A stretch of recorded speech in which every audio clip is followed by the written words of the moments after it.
so much for planning this event and for inviting me to speak. I am here to be inspired today, and you have not disappointed.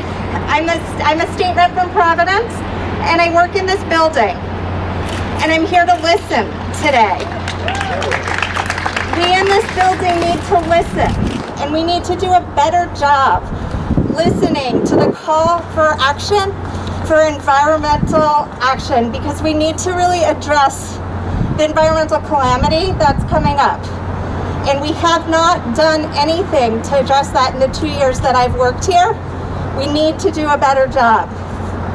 We need to listen to the youth. We need to listen to you. We are passing policies in this building, or we're not, and that affects the world as we want it to be. And we need to listen to you so that we're building the world that you and that I want to live in. We need to listen for calls for racial justice, for environmental justice. And one of the most important things that we do in this building is we pass a budget. That budget every year should reflect our values of racial and economic justice. The budget is how we raise our money and how we spend our money.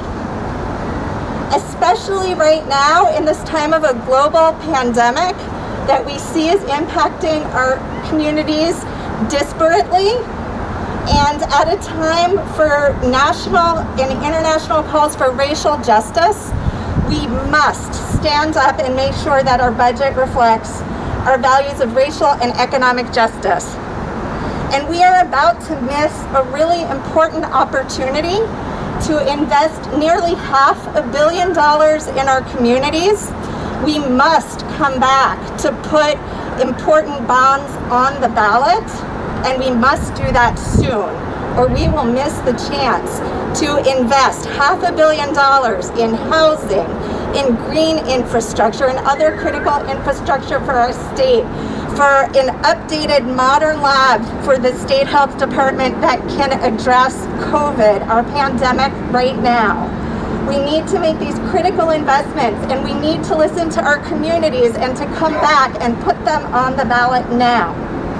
I'm here to listen today, and then when I go home, I'm going to be making calls to make sure that we keep great people in this building and that we bring new people and new voices into the State House. Tuesday is primary day. I saw someone standing over there with signs about registering to vote for the general election, but for folks who are already registered or who need information about where to vote on Tuesday, if you have a primary, you can go to vote.ri.gov and get that information for you and your community, and you can use your vote as your voice. I hope that my colleagues and I all listen very carefully. And I want to thank you again for inviting me to speak and for inspiring me to do good work. And I hope we can keep working together for the climate, for the planet, for our state. Thank you very much. I'm going to go stand over there and listen.